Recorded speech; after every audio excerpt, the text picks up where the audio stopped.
To start the machine, you click this button and the lights will flash for a few seconds. And while you wait, always make sure there's water because it uses a lot of water. So you always want to make sure that there's water in here, otherwise you can break the machine.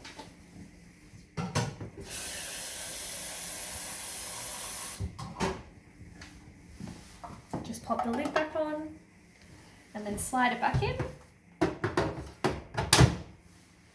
And now each time you make a new coffee, you have to run the filter. So after those lights stop flashing, the filter light comes on. So you click that and it just runs a filter cycle.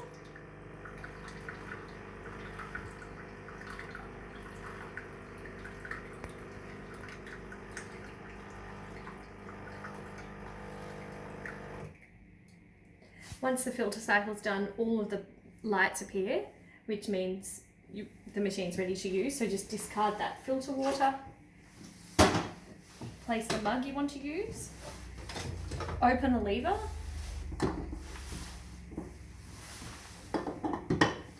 and then you can easily see where the pod's meant to go because it fits in there nicely.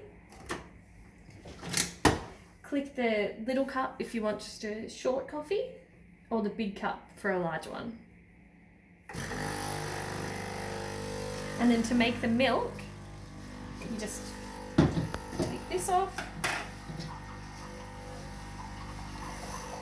pour milk up at least to the minimum line but not over max.